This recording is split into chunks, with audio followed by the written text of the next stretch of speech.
Bağat tumanimiz ve kanka Alacalı için acayip yangilik. Videonun oxirigacha görünler. Bu videomuz sizlere elbette faydalı boladı. Xo'p, Davron Bey, Hijama Center'da necha xizmatlar bor?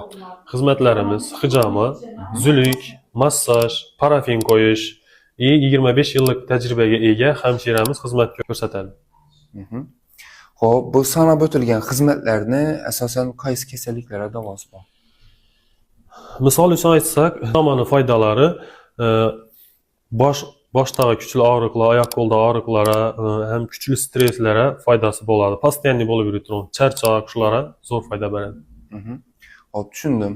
Endi hozirda ko'p odam qiynalib turgan o'zi sanoqli kasalliklar bor, ya'ni bular kalla og'riqi, davleniya, keyin grija. Shular ham ta'siri bormi?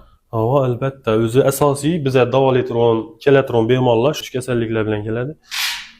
Va birinchi kelganda o'z foydali narsasini olib ketadi. Yana bir gap, yosh katta, qari otamiz, analarimiz bo'lsa, bera kelish sharoiti bo'lmasa, unga nechta qaraysiz?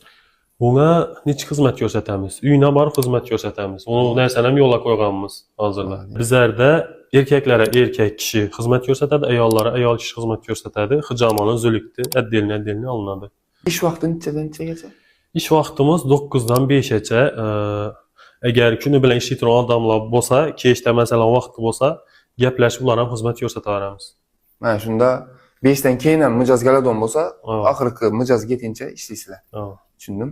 Agarda sizlar ham shuningdek kasalliklarga davo qidirib yurgan bo'lsangizlar, barchangizni Kanka Alajan svetoforindagi burchakda joylashgan Hijama Centerda kutib qolamiz. Qolgan batafsil ma'lumot uchun esa telefon nomerlarini yozib qoldiramiz.